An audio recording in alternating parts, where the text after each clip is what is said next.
Hello, America. It's Pastor Larry. I was out thinking and thought I'd do this video. You know, I've been a Christian since 1981, a spirit-filled Christian. But I've been going to church since I was about 11. And I've heard a lot about the second coming of the Lord and all the different theories around his second coming. There's basically three interpretations. You have pre-trib, mid-trib, and post-trib. And these all relate to the tribulation period that you see in Matthew chapter 24. The Great Tribulation. Okay, but when you study these things out, they all look at the tribulation period. All three theories look at the tribulation period as the wrath of God. The tribulation is not the wrath of God. The tribulation is the persecution of the Antichrist, or the war that Satan wages on the church before the second coming of Christ. If you look at the word tribulation, the Great Tribulation, it actually means persecution. All right? The same word, affliction, in that chapter means persecution. So God doesn't persecute people. God judges people out of justice and righteousness. All right? So when the wrath of God, which is not released until the opening of the seventh seal in the book of Revelations, that's when the judgment of God begins. Now that will be a time of judgment for the world, but it's not the Great Tribulation. Because with the opening of the sixth seal in Revelation, you have a great multitude of every nation, and that word nation is in reference to the Gentile nations, standing before the throne of God after the opening of the sixth seal. So the rapture of the church must take place after the opening of the sixth seal.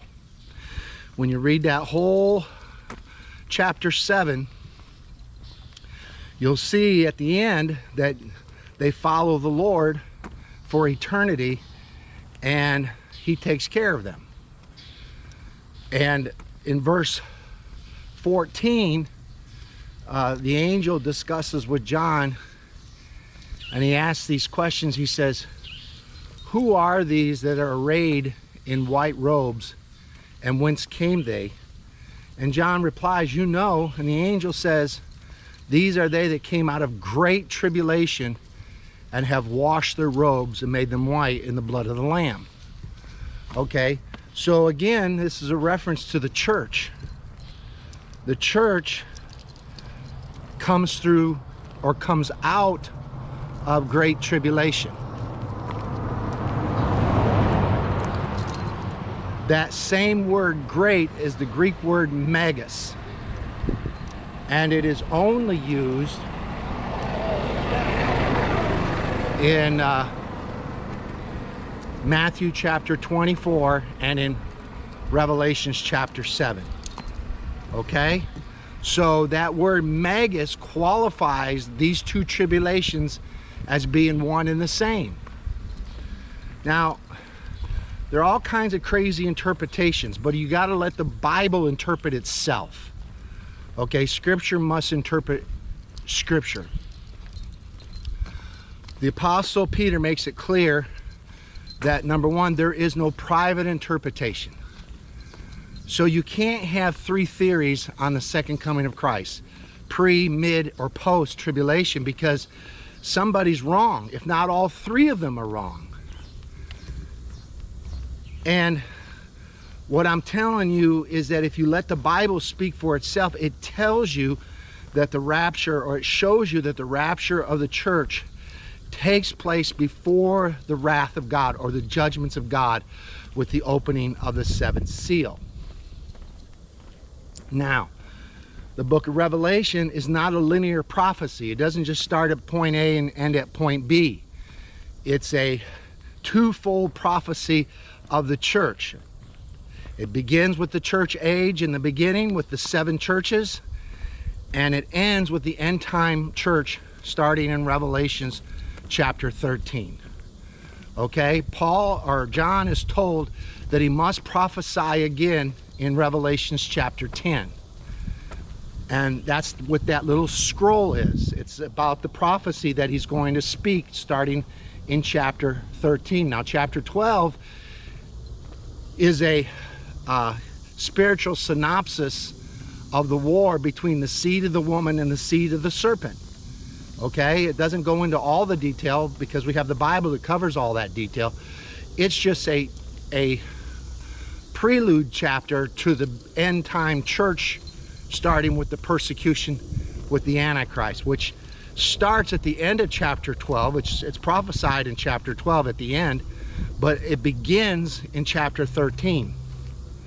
So the church is here during the rise of the Antichrist. That's what Paul tells us in 2 Thessalonians, that he says, let no man deceive you, for that day shall not come. Which day? The coming of the Lord, until there be a falling away, and the man of sin, the son of perdition, is revealed. That's the Antichrist. Okay, so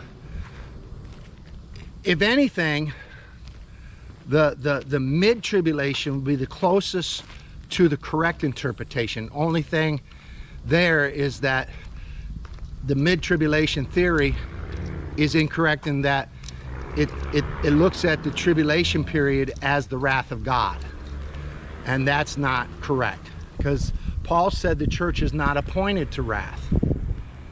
All right, so listen, I answer these questions in greater detail in my preaching, in my Bible studies, and in my other walk and talk. So I encourage you to go to my channel and look at my playlist, and you'll see different subjects that I talk about as far as prophecy, Bible, doctrine, and different subjects on the second coming of Christ.